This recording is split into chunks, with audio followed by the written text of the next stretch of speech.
Sayyidina Muhammad Rasulullah sallallahu alaihi wasallam.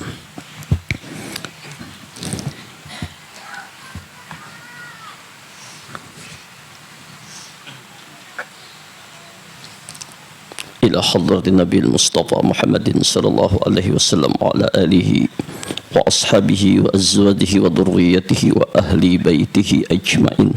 Ila hadrati Syekhna Abdul Qadir Al-Jilani wa Syekhna Junaidi Al-Baghdadi wa Syekhna Ahmad Khatib As-Sambasi bin Abdul Ghaffar wa Syekhna Talhah Kalisafus Sirbaun wa Syekhna Abdul Karim Al-Bantani wa Syekhna Abdullah Mubarak bin Nur Muhammad wa Syekhna Muhammad Ahsan Bek wa Syekhna Zaini bin Abdul Ghani wa Syekhna Abina Ibrahim bin Muhammad Nuh. Syai'un lillahi lahumul Fatihah.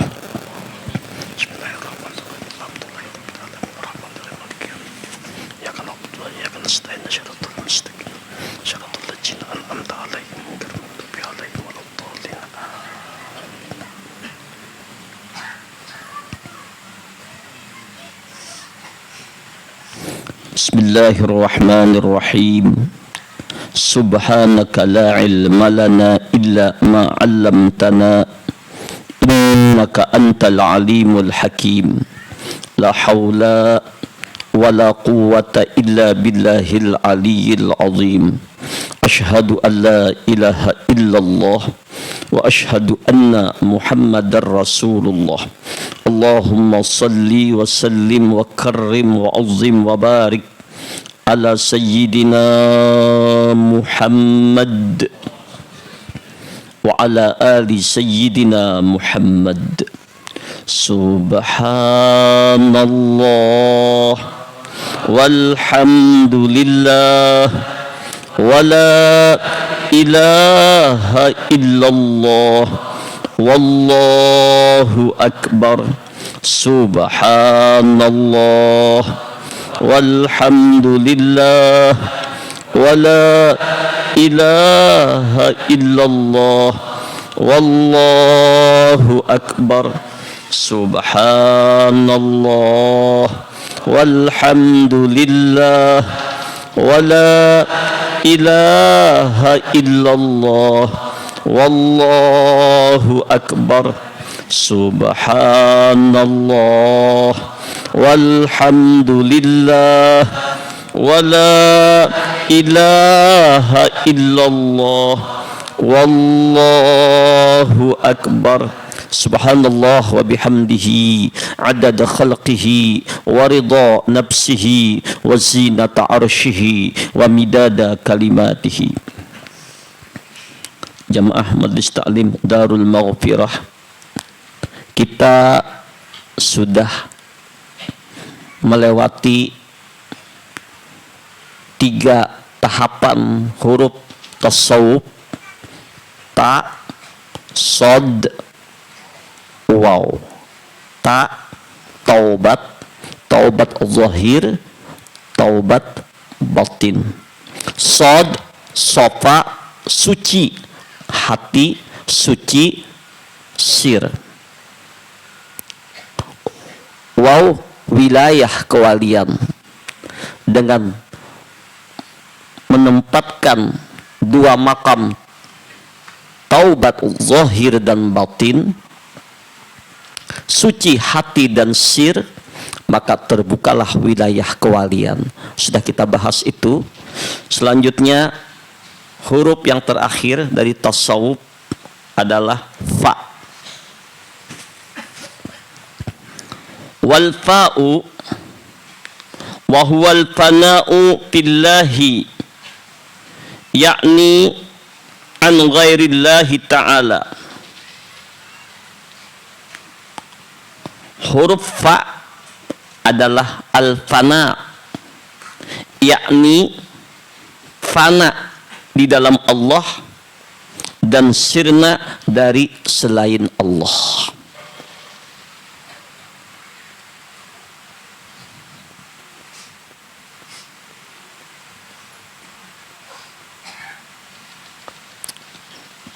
Inilah makna kalimat fana. Fana di dalam Allah dan sirna dari selain Allah. idza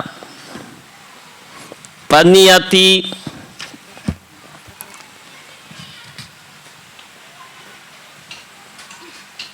sifatul basyariyah baqiyati sifatul ahadiyah wahya la tabna wa la tabghi wa la tazulu tabaqiyal abdul fani ma'ar rabbil baqi wa mardantihi.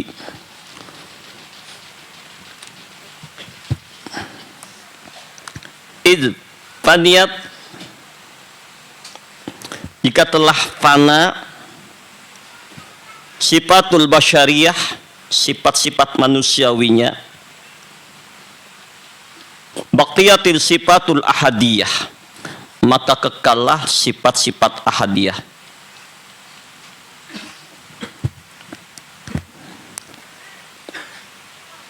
Di sini hakikat tauhid. Inilah hakikat dari qul huwallahu ahad. Katakan olehmu ya Muhammad bahwa Allah itu yang ahad. Ahad pada af'alnya, ahad pada sifatnya, ahad pada zatnya. Maka fana sifat hamba, fana af'al hamba, fana zat si hamba, hilang. Dalam perasaan batin si hamba ini hilang af'alnya, kada lagi dengan af'al Allah. Fana sifat si hamba, nang 7 sifat nang ada pada kita, nang nampak terlihat pada diri si hamba ini, nah nampak nyata. Mana sifat si hamba tadi? Kawa bergerak, kawa melihat, kawa mendengar, sifat manusia nih. Kawa berkata-kata, berpengetahuan, kawa berkehendak, kawa hidup. Ini sifat basyariah pada manusia. Nah, sifat basyariah ini bagi orang yang sudah mencapai makam fana, inilah yang diingatkan kembali oleh Datu Kalampayan. Makna mutu qabla an tamut, matikan dirimu sebelum engkau mati, dengan makna la qadirun, tidaklah engkau itu hai hamba Allah mempunyai kekuasaan, nang punya gerak ada berisi gerak apa-apa, kuat kuasa kada berisi. Wala muridun, tidaklah engkau itu hai hamba Allah memiliki punya kehendak, itu kehendak ini kada punya kehendak apa-apa, dan tidak kuasa kehendak kita, tidak memberi bekas. Wala alimun, tidaklah engkau hai hamba mengetahui apapun. Wala sami'un, tidaklah kalian itu punya pendengaran. Wala basirun, tidaklah punya penglihatan. Wala mutakallimun, tidaklah kalian berkata-kata. Wala hayun, tidaklah kalian itu hidup. Fil hakikati illallah, hakikatnya adalah Allah. Artinya 7 sifat yang ada pada hamba ini hakikatnya adalah sifat Allah, sifat ma'ani. Apa sifat ma'ani? Sifat Allah yang mustanir, yang menzahir kepada hamba. Terlihat sifat hamba pada sifatnya Allah. Maka si hamba yang duduk di makam fa tadi melepaskan rasa akuannya. Sudah kada punya penglihatan, kada punya pendengaran, semuanya ini kan nampakkan mazhar daripada kudrat, iradat, ilmu, hayat, sama, basar, kalam. Mazharnya Allah, tajallinya Allah hilanglah pada diri si hamba. Bahkan sampai puncaknya hilang wujud dirinya, lenyap, kada ada lagi. Nah, ada tajalli, kan nampakkan mazhar kebesaran Allah.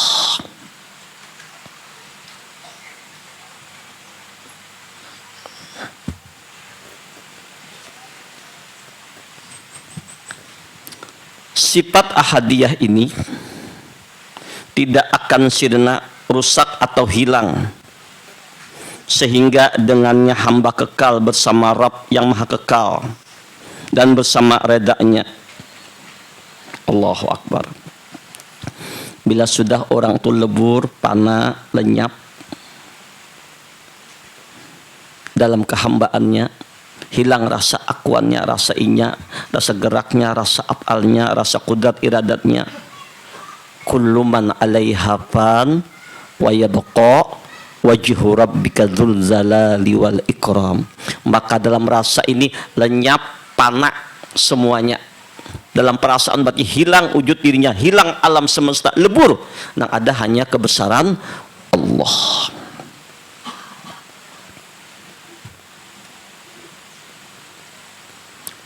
Sebagaimana firman Allah dalam Al-Quran, kullu syai'in halikun illa wajhahu. Apa yang diungkapkan oleh Allah dalam Al-Quran, bahwa tiap-tiap sesuatu pasti binasa, lenyap, kecuali hanya wajah Allah.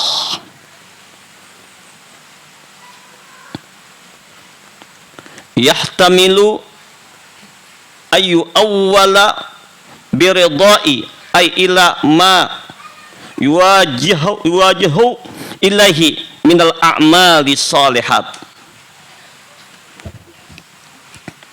Apakah yang dimaksud dengan wajah Allah itu? Di sini ditafsirkan, ditakwilkan, wajah Allah di sini adalah dengan keredaan Allah. Artinya Allah reda. Kalau sudah Allah reda, itulah kunci orang-orang yang fana tadi mendapat keredaan Allah. Radhiyallahu anhum wa radu anhu. Dzalika liman khasyiya rabbah. Allah reda kepada mereka, mereka reda kepada Allah. Artinya mereka reda sudah melepaskan semuanya nih nah. Ya ayyatuhan nafsul mutmainnah, jiwa yang mutmainnah nang mana? Irji'i ila rabbik, kembalikan semuanya kepada Rabbmu. Wujudmu, af'almu, sifatmu, leburkan ila rabbik. Inna lillah wa inna ilaihi rajiun. Kita dari Allah, maka kembali hakikatnya kepada Allah. Irji' ila rabbiki radiyatan mardiyah, dengan ridha, dengan senang hati, maka Allah meredaimu. Kalau kau sudah reda pada dirimu ini, yang nampak adalah af'al Allah, nampak tajalli sifatnya Allah, nampak majhar kebesaran Allah, dihilang dirimu, kau reda, yakin sudah, maka lah puncak daripada keredaan Allah. Para sahabat disebut dengan radhiyallahu anhu, radhiyallahu anhu. Kenapa? Mereka sudah melepaskan akuannya, ahwal dirinya, melepaskan semuanya.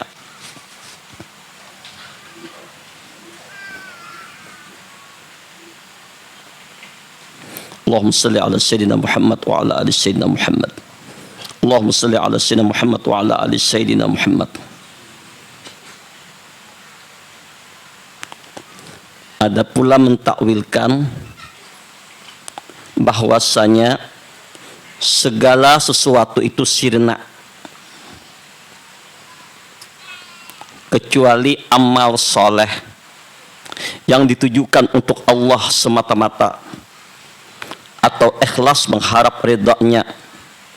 Dalam keadaan ini, orang yang diridai kekal dengan amal solehnya bersama zat yang meridainya.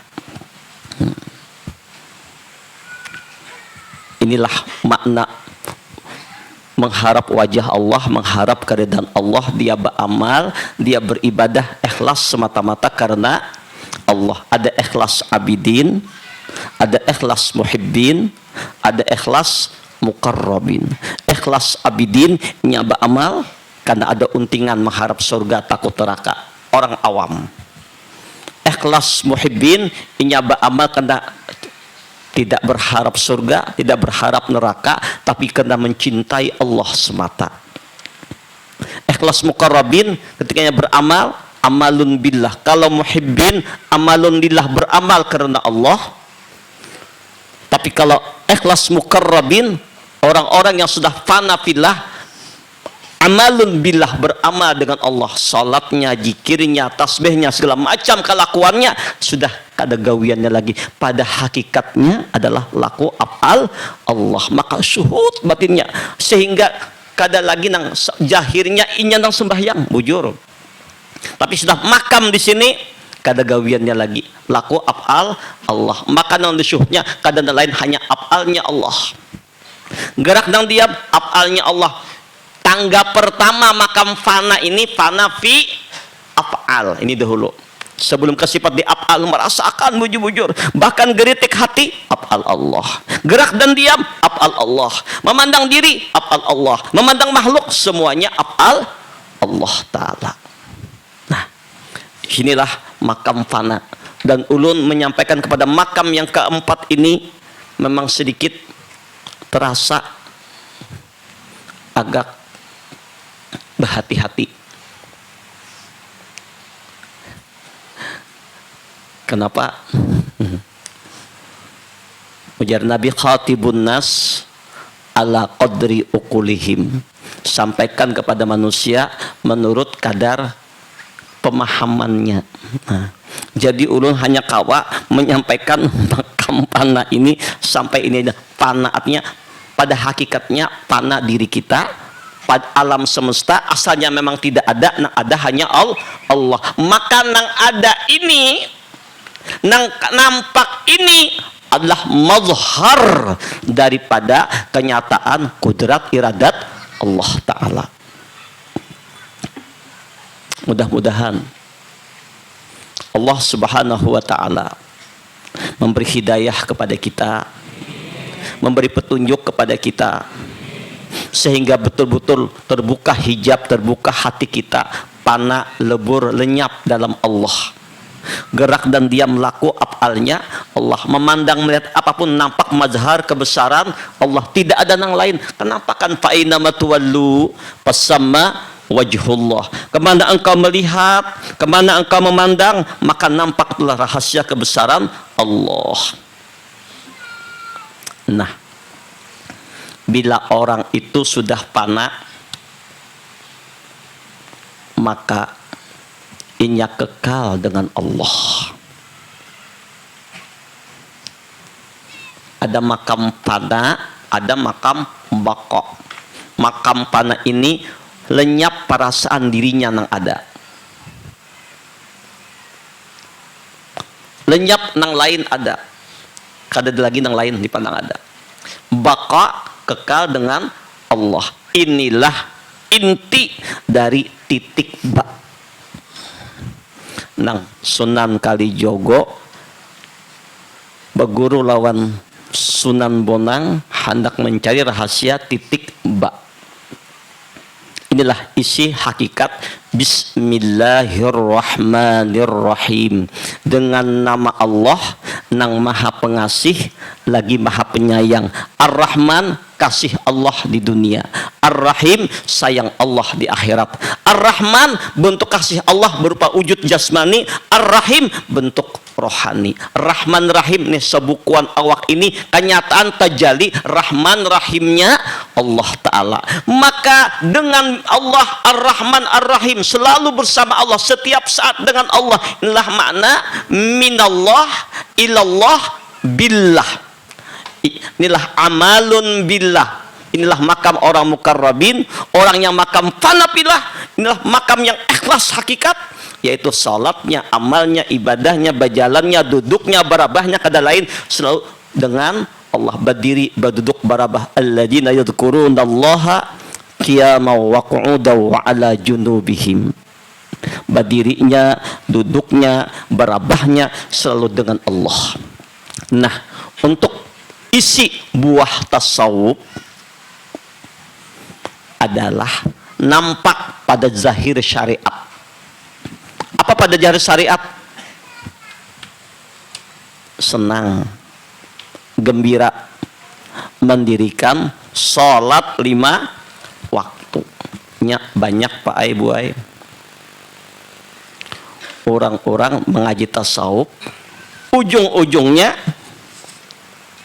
ampihan sembahyang. Kenapa? Sudah fana wal baqa. Nah, makin fana orang tadi, makin baqa orang tadi, makin rajin sholat. Puncak ma'rifat Rasulullah, Nabi sampai bangkak batisidin. Kenapa? Ternyata di dalam sholat terdapat rahasia fana wal baqa. Di dalam sholat zahir Ahmad Muhammad. Coba kita lihat orang sembahyang, ketika ia berdiri nampak alif. Ini makna ahad. Ketika berkelakuan ruku, sujud, duduk, nampak kejahiran si Ahmad. Ketika sujud, kepala mim, pinggul ha, awaknya ha, pinggulnya mim, kakinya dal. Nah, mim ha, mim dal, Muhammad nampak menyatukan ahad, Ahmad, Muhammad di dalam salat. Maka itu ujar Rasulullah kepada Rabi'ah bin Ka'ab al-Aslami, hai Rabi'ah bin Ka'ab al-Aslami, kalau ikam hendak berdampingan lawan aku di surga, maka perbanyaklah sujud. Fa'inni ala nafsika bikasratis sujud wa dawamiz zikir. Perbanyak olehmu sujud dan dawamkan zikrullah. Satu riwayat dalam sebuah hadis,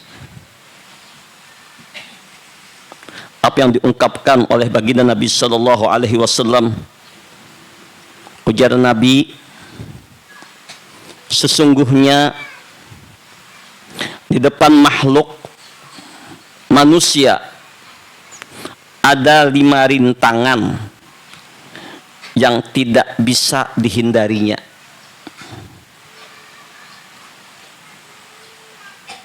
Kecuali oleh setiap orang nang kurus karing. Nah, ini kurus karing nang kayak apa maksudnya? Ini bahasa metafora ngarannya. Mendengar itu Sayyidina Abu Bakar bertanya,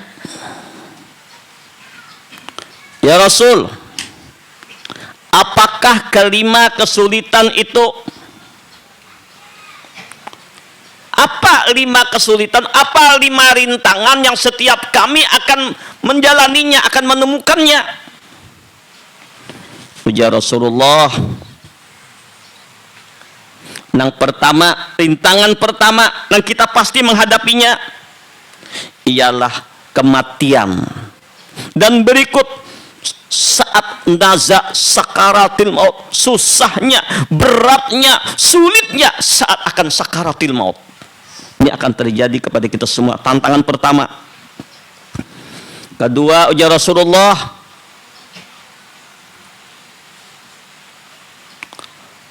kubur bersama kesunyiannya dan kesempitan himpitannya.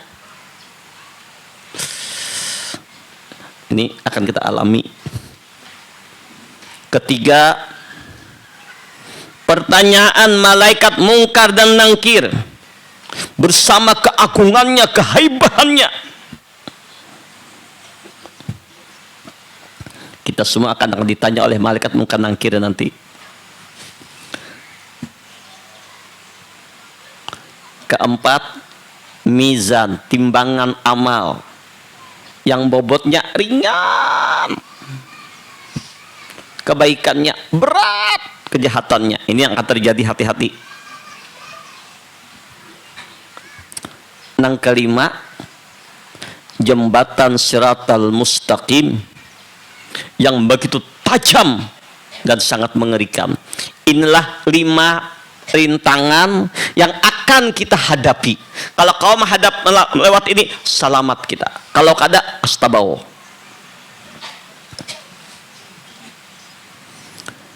Mendengar penjelasan itu, Sayyidina Abu Bakar Siddiq menangis. Menangis. Kesedihan yang luar biasa, ketakutan luar biasa tentang kubur, tentang pedihnya sakaratil maut, tentang dahsyatnya siratal mustaqim, tentang timbangan hari kiamat. Menangis. Sekaliber Abu Bakar yang dijamin ahli surga, sahabat utama Rasulullah yang mendampingi Rasulullah, mintuha Rasulullah, kubur berdampingan lawan Rasulullah, ketakutannya luar biasa. Kita pang mendengar ini apa? Insya Allah di hati kita takutan juga. Insya Allah.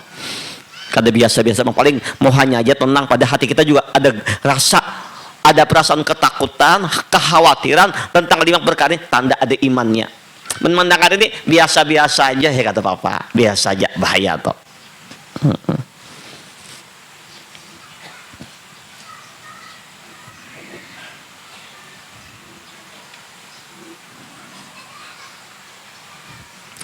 Ketika mendengar tangisan Sayyidina Abu Bakar, tak henti-hentinya Abu Bakar menangis.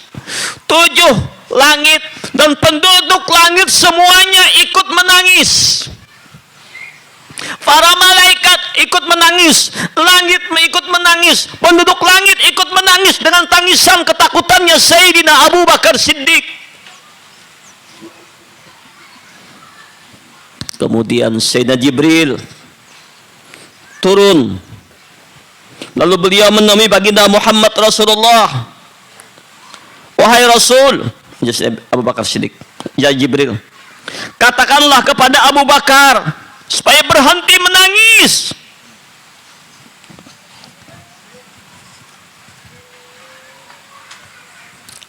Apakah Inya kada pernah mendengar pepatah dari orang-orang Arab bahwa setiap penyakit ada obatnya, setiap masalah akan ada jalan keluarnya. Fa inna ma'al usri yusra, inna ma'al usri yusra, fa inna ma'al usri yusra. Sesungguhnya setiap kesulitan akan ada kemudahannya.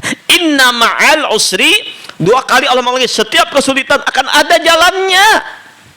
Ada. Jadi apapun problem kesulitan yang menimpa kita, Allah akan berikan jalan keluar asal sungguh-sungguh kita minta kepada Allah. Setiap penyakit, ujar Jibril, ada obatnya kecuali kematian. Kemudian Sayyidina Jibril berkata,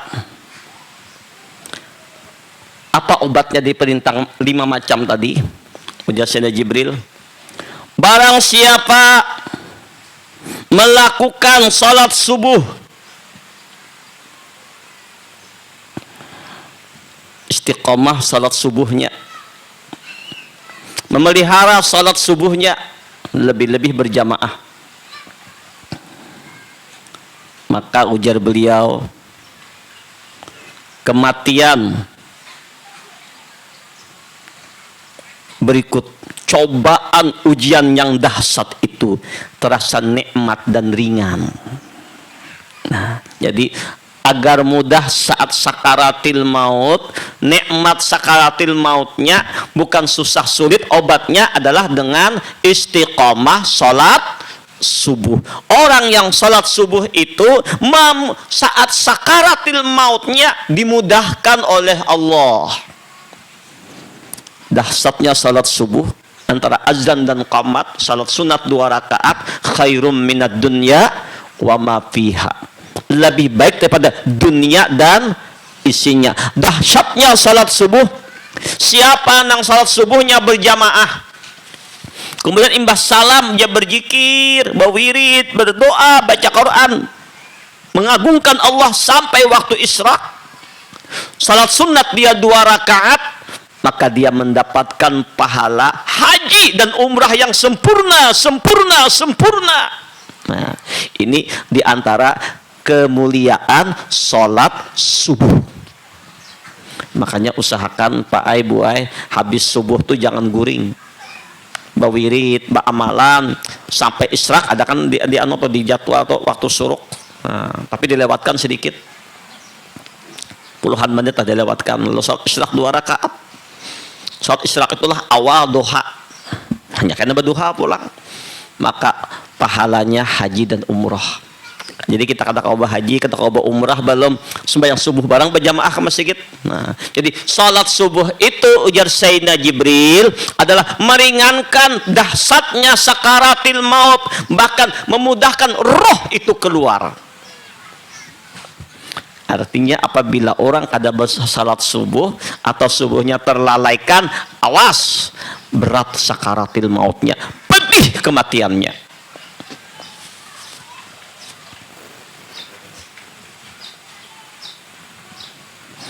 Kemudian ya Sayyidina Jibril, barang siapa melaksanakan salat isya maka jembatan Shiratal Mustaqim beserta ketajamannya itu terasa mudah. Bahkan orang yang di jembatan Shiratal Mustaqim itu ada yang berjalan, tapi ada juga yang di atas. Nah kayak kita menuju Surabaya, ada yang di atas banyu kapal, nah, ada yang bersepedboat terlaju sedikit, tapi ada juga yang tarabang sejam aja sampai. Nah ini insya Allah orang yang memelihara salat isya maka terasa ringan, terasa mudahlah jembatan Shiratal Mustaqim baginya. Bahkan dikatakan kalbar, kayak kilat yang menyambar, berada di atasnya. Nah, kadang menghalang-halanginya. Artinya apa? Bila salat isya'nya diabaikan, maka berjalannya lambat, makayakat. Mungkin 1000 tahun karena duri-duri, luka-luka awak hendak sampai gugur ha pulang. Nah.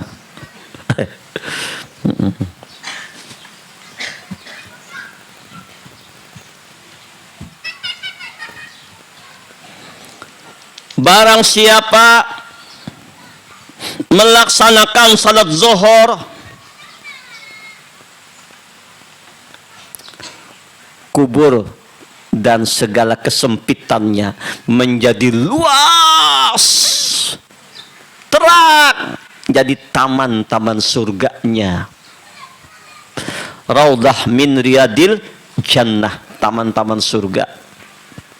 Jadi ini fadilah salat zuhur membuat kubur kita lapang, luas, nikmat seperti taman-taman surga.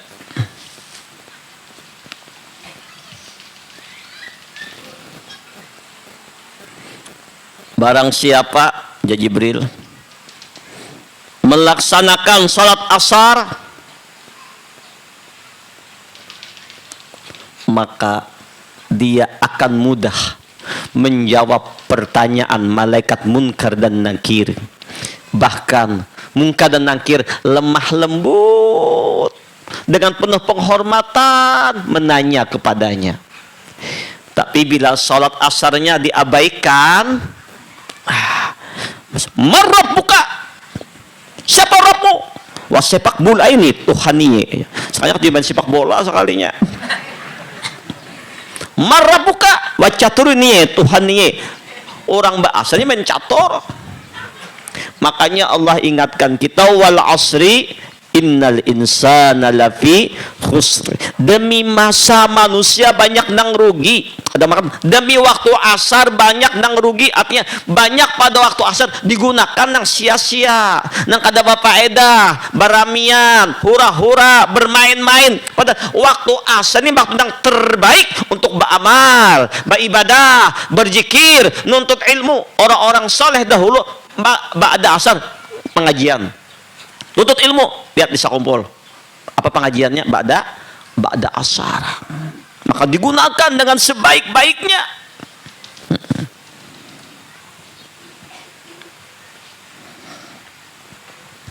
Dan barang siapa yang melaksanakan salat maghrib, maka timbangan yang ringan jadi berat. Inilah obat dari 5 perintang tadi. Salat 5 waktu. Bertambahlah Allah cinta kepada kita dengan salat sunnah. Paling kada 5 waktu ini barang kita jagai. Jangan tak tinggal. Semalaman sembahyang sunnah 1000 rakaat, tapi maghrib tak tinggal, subuh tak tinggal, parai badatan. Pelihara salat 5 waktu. Lah makna ayat hafizu ala salawati wassalatil wusta.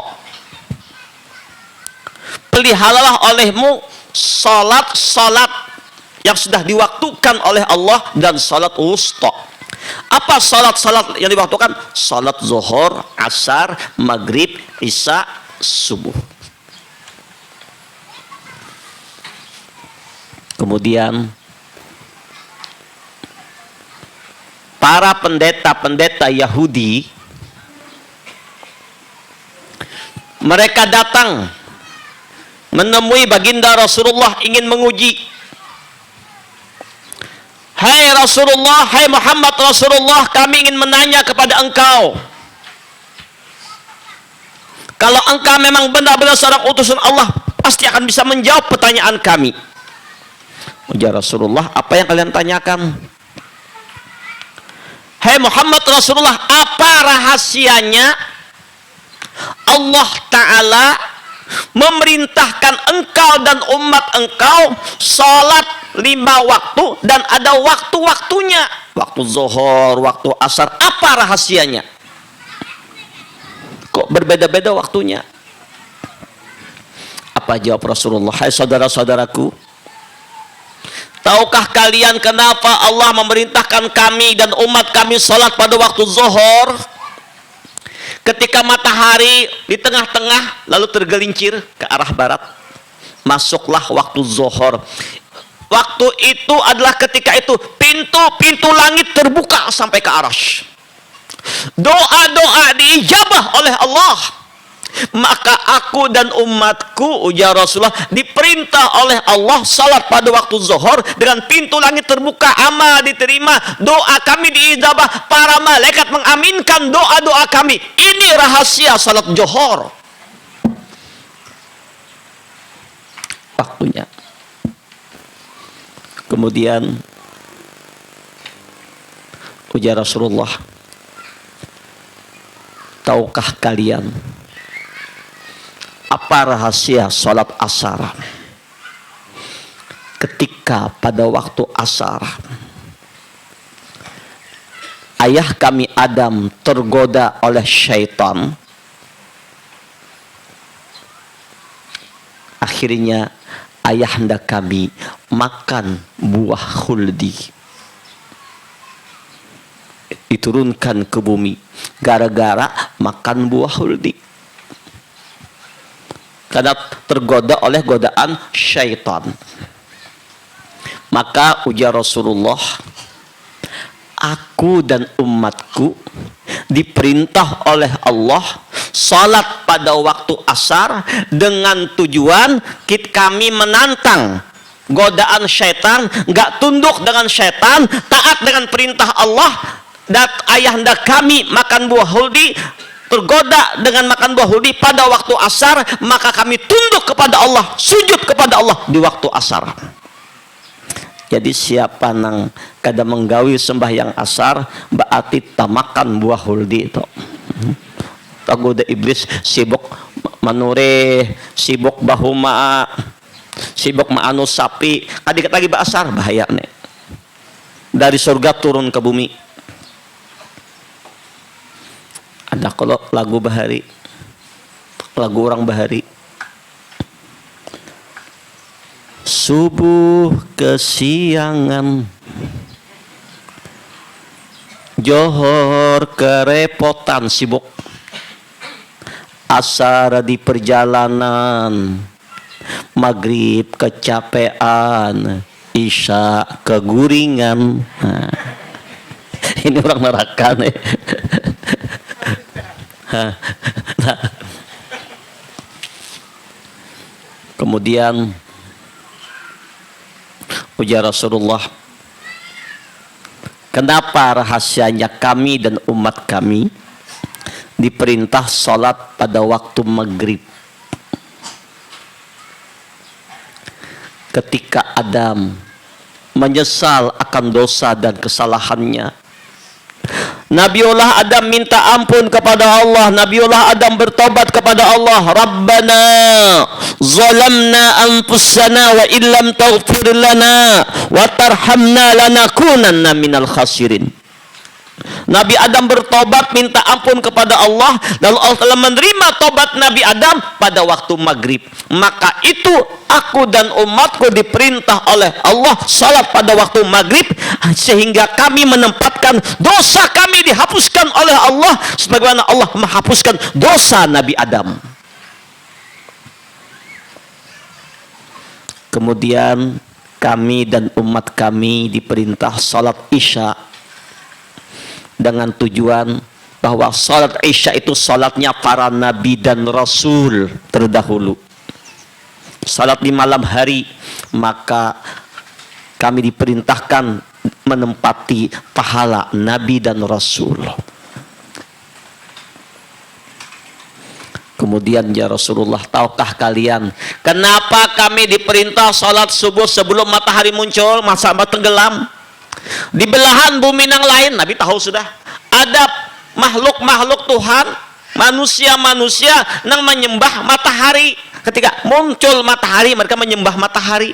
Maka kami dan umat kami diperintah oleh sujud kepada Allah sebelum matahari muncul menghadap Allah. Ya, makanya siapa yang bangun pas matahari muncul menyembah matahari, katanya. Itu rahasia waktu. Inna salata kanat adal mu'minina kitaban mauquta. Inilah rahasia kenapa salat 5 waktu ada waktunya. Mendengar keterangan itu, semua pendeta Yahudi masuk Islam, ingin mendapatkan kemuliaan salat 5 waktu. Ayo orang-orang yang menuju jalan Allah, mari kita jaga, kita pelihara salat 5 waktu ini. Kada kau berdiri, berduduk. Kada kau berduduk, berabah.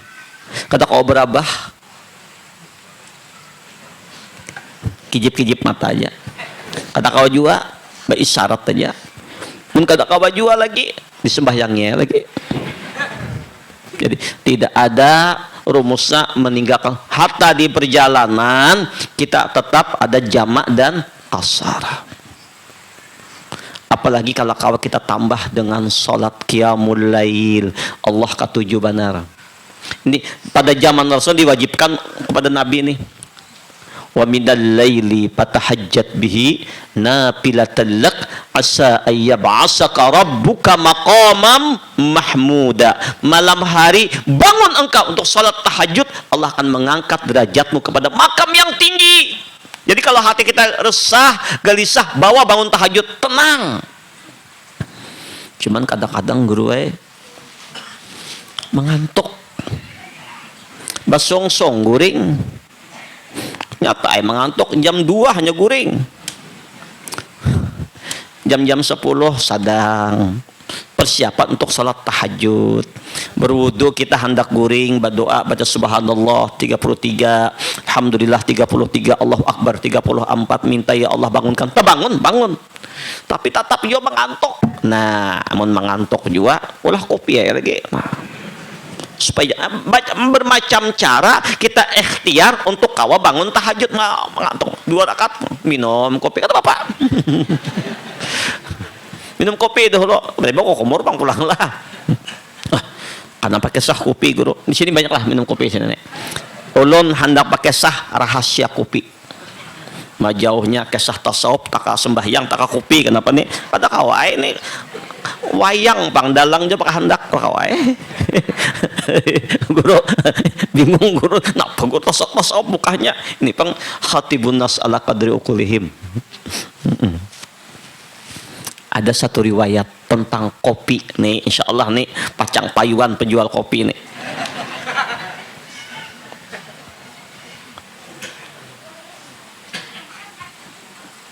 Ada satu riwayat dari Said An-Nahlawi, Ibnu Said Khalil An-Nahlawi. Semoga Allah merahmati beliau. Dia itu seorang guru sufi dari Syekh Sulaim Samarah, dikatakan dari Syekh Sulaim Samarah.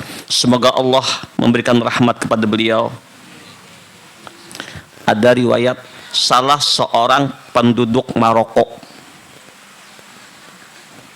Nah kemarin luar biasa, Maroko yang kada diunggulkan jadi 4 besar Piala Dunia. Di Maroko itu pian banyak wali-wali, banyak aulia-aulia, banyak tarekat-tarekat di sana. Ulama-ulama sufi banyak terkemuka di sana. Jadi salah satu penduduk Maroko bercerita dan sanadnya sampai kepada As-Said An-Nahlawi, Ibnu Said Al-Khalil An-Nahlawi. Ujar penduduk Maroko itu bahwa ia mendapat izin dari Allah berjumpa dengan Rasulullah dalam keadaan terjaga. Kada mimpi, maka ini pernah bertamu Nabi. Jadi banyak para aulia-aulia, rijalullah, rijalul ghaib, ulama-ulama kekasih Allah nang bertamu Nabi itu bukan mimpi tapi berhadapan langsung. Mudah-mudahan kita mendapat karunia Allah bisa mimpi bertemu Rasulullah. Syukur-syukur kawaya qadzatan lawan Rasulullah. Lalu ujar orang Maroko itu, ya Rasulullah, kebiasaan ulun ini ya Rasul, katuju minum kopi.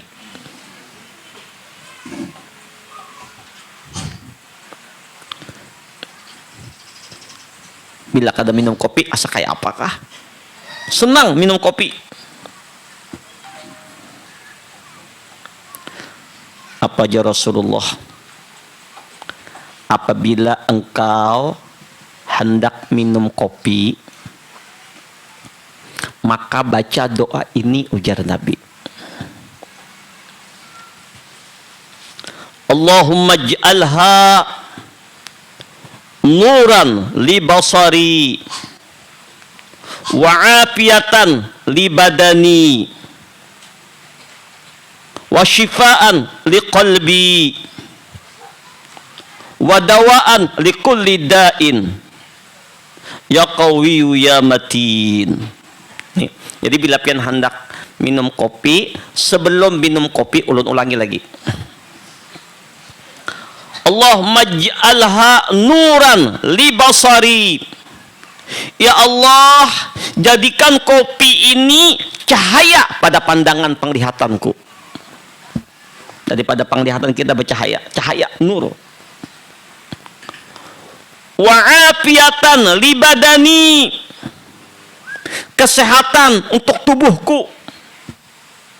Wa shifaan li qalbi, penawar untuk hatiku. Hati yang resah, gelisah, penyakit, obat.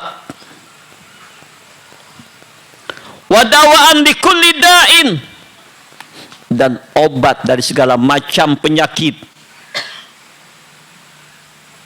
Ya qawiyyu ya matin, wahai Allah yang maha kuat lagi maha perkasa, maha kokoh.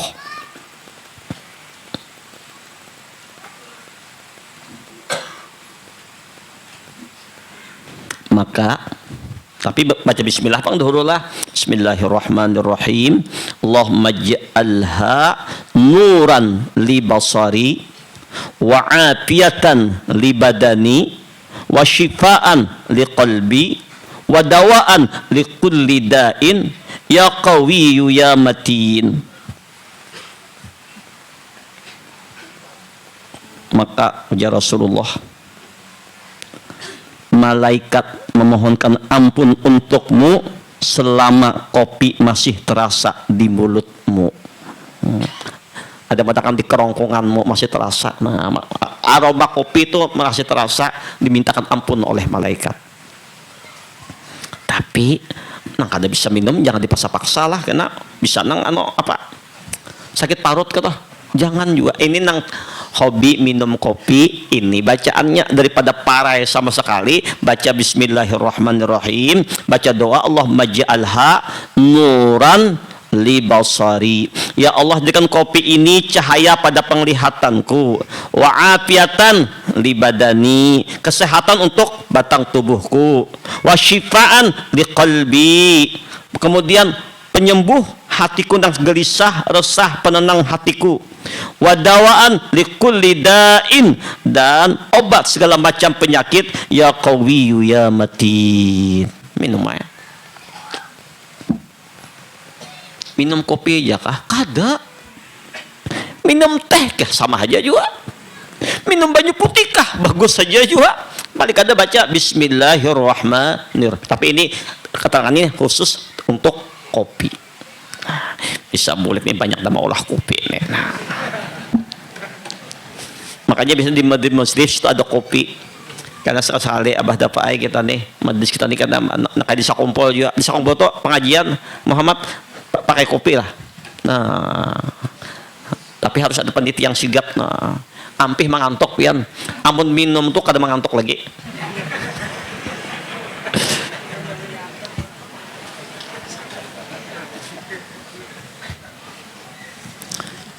Inilah barangkali beberapa fadilah yang dapat kita pelajari hari ini tentang mudah-mudahan tasawuf taubat zahir, taubat batin, sofa, barasih hati, barasih sir, mencapai makam wilayah kekasih Allah. Kemudian menjadi orang yang fana ini tingkatan macam-macam. Fana dengan kebodohannya, baka dengan ilmu Allah, fana dengan penglihatannya, baka dengan basar Allah, fana dengan afalnya, baka dengan afal Allah, fana dengan wujudnya, baka dengan wujud dullah, la maujuda bihakin illallah tasawuf. Semoga Allah meridai kita. Mudah-mudahan kita dipanjangkan umur. Inggih, malam ini ulun mohon izin ada acara di